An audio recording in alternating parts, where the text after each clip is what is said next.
Пакетот предлози на медијаторот Метју Нимиц за решавање на спорот со името утре ќе се најде на маса пред државниот врв и лидерот на опозицијата.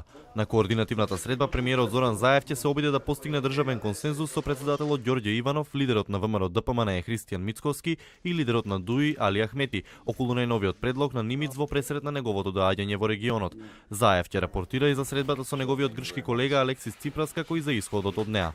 Од владата не сакаа да коментираат за очекувањата од состанокот, а став нема ниту од кабинетот на Иванов. Во пресрет на утрешната средба пак од опозицијата тврдат дека тие воопшто не се инволвирани во градењето односи со соседните држави, ниту пак се запознаени со предложените решенија. На власта око не и трепнува. Преговара за името без да ги информира граѓаните за текот на процесот.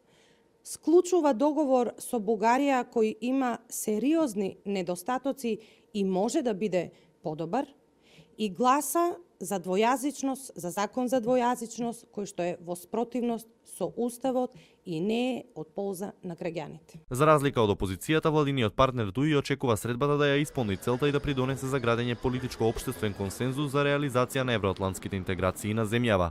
Црвената линија на ДУИ е само неопходноста и итноста за зачленување на Македонија во НАТО и Европската Унија и сметаме дека интензивниот, искрен и конструктивен диалог со соседите е вистинскиот начин за надминување на разликите. Велат од ДУИ за телевизија 24. Координативната средба ја реализира Министерството за надворешни работи на иницијатива на премиерот Заев, кој по средбата во Давос со Ципрас ја најави промената на имињата на аеродромот кој ќе се вика Македонија, а автопатот ќе биде прекрстен во пријателство, во знак на добра волја за решавање на спорот. Не се исклучува можноста намаса меѓу државно-партискиот врв да се најдат и новите имиња на аеродромот и автопатот. Веќе идната недела во Скопје доаѓа и посредникот Метју Нимиц да ги слушне реакциите во двете земји по понудениот предлог. Тој претходно изјави дека со новиот пакет предлози за името, идентитетот на Македонија е безбеден, но и дека е потребно време двете страни да ги проучат понудените решенија.